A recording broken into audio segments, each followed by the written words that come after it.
We're catching up with the independent member for Mildura, Ali Kappa. Ali, you've got some comments you'd like to make just about the Murray-Darling Basin Plan, and particularly if we end up needing buybacks, whether they should come from your electorate, basically. Yeah, that's right. Look, we've been consistent. I've been consistent from the very beginning about this, that if the system needs more water for the environment, we know that it's, we're in a wet spell at the moment, but that will end, and so that's when the crunch is going to happen.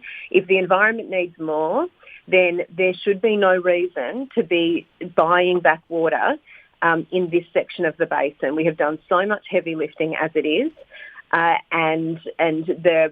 If there's one place we need to get that extra water from, it's where they're rorting the system, and that's northern New South Wales. Now, when you mention northern New South Wales, what sort of estimates have you come across in terms of how much you claim is being taken from the river illegally in that area relative to, say, the 450 gigalitres that is meant to be delivered under the commitments made by states and the federal government to South Australia? Yeah, the figures I have is that in terms of a long-term annual average, about 778 gigalitres are taken by floodplain harvesting. So floodplain harvesting, remember, was the cheeky little way back in 1994 when caps were put on extraction to be able to get around those caps, because it's like, well, what do you mean we're taking water from the river? We're not taking water from the river. We're just not letting the water get to the river in the first place.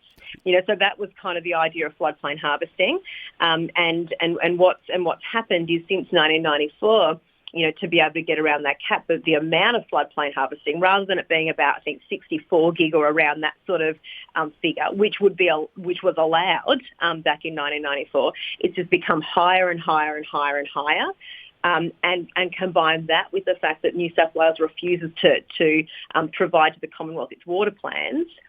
And then on top of that, New South Wales fairly cheeky attempted to try and regulate floodplain harvesting, but well above what the 94 sustainable cap was.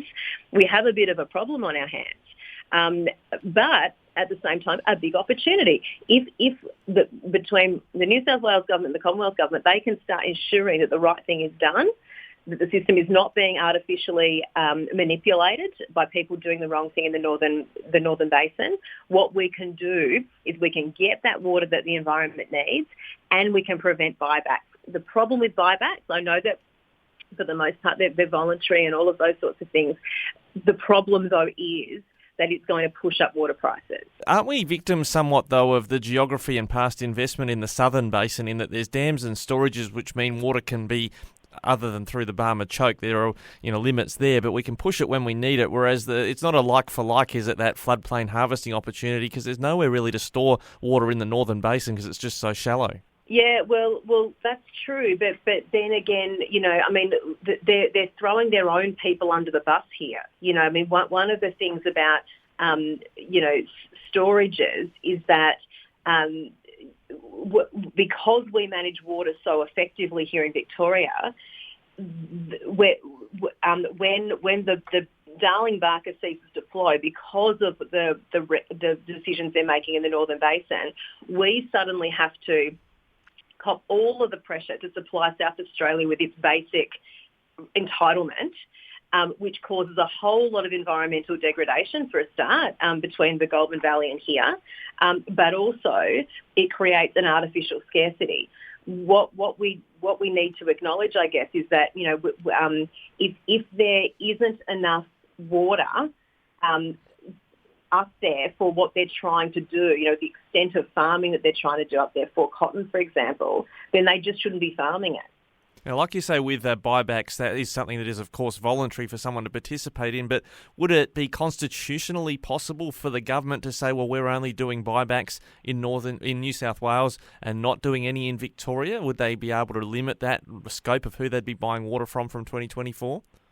Oh, look, I don't. You'd need to ask a constitutional lawyer that, Ricky. I'm not sure about the constitutionality of it. What I'm focused on is the economic and social interests of my community. And we know that if something happens that significantly pushes up prices in this patch, it's going to be our family farmers who cop the brunt of it. So they're going to be the ones to go first. and that has a massive impact on our social fabric, because if what we end up with is fewer and fewer family farmers, and really just a small handful of big corporate multinationals, we have an entire shift in our social fabric, which we value, as rural communities. The big multinationals are not the ones that are donating money to the local footy clubs. They're not the ones that are sending their kids to local schools. They're not shopping in local shops. A lot of those big profits go straight to Canada or to France or to all sorts of other places around the world.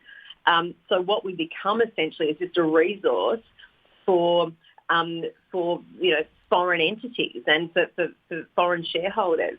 That's a very slippery slope that we're on.